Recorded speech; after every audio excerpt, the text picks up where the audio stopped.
Hi, this is Courtney, and this is a brief and practical moment on how to find happiness in every day of your life. And today, I'm going to use a tip for you that is based on the yoga principle of a NiYama, which is an observance of how we are internally or how we conduct ourselves internally. The NiYama, or the limb of yoga, which is the second limb that I'm going to work on today, is the NiYama of contentment, which is pronounced Santosha in Sanskrit.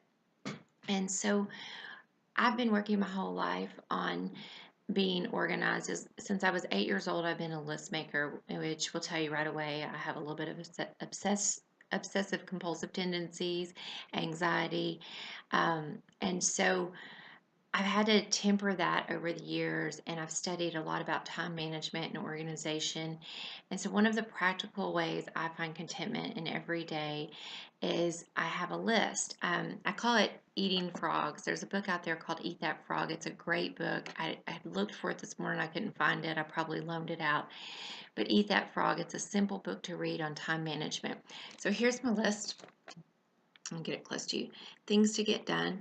I have a list here of things I'm going to get done in the next day to week. And then here's my top three for today. I will transfer this list to another list every couple of days. I don't go crazy anymore. I used to have like 3 or 4 lists going, one for work. And now I just kind of keep it simple depending on how much work I have going on.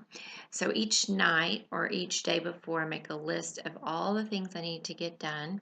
And maybe it's every couple of nights. You don't have to do it every night.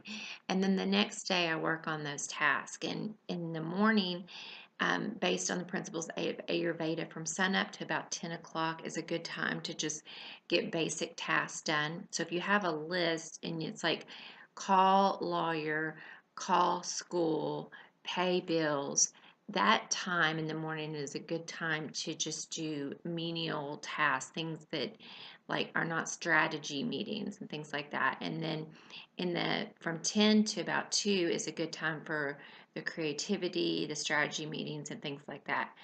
And if you want to study more about that, you can just look up Ayurveda time or Pitta time, Kapha time, and Vata time, and that will give you some information on how our bodies work with the internal clock and with nature.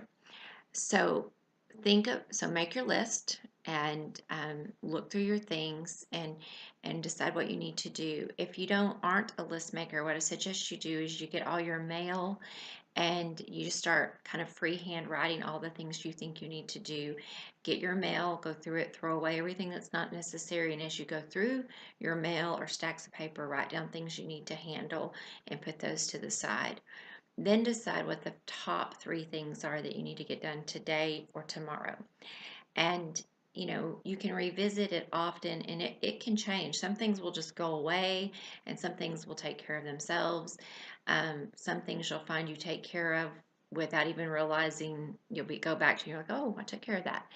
So the other thing I like to add to that is your best will change. If you've ever read the 4 agreements, one of the 4 agreements is to always do your best.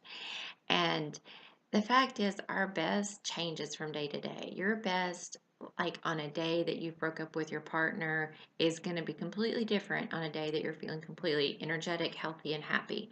So, the purpose of Santosha is to think about it like this: if you have done your best, no matter what the outcome, good or bad or indifferent, you can feel good in knowing that you've done everything you can do. It may not always turn out the way you want, and sometimes it will turn out better than you wanted, but you know you've done everything you can do. And so it's easy to then find contentment internally with yourself.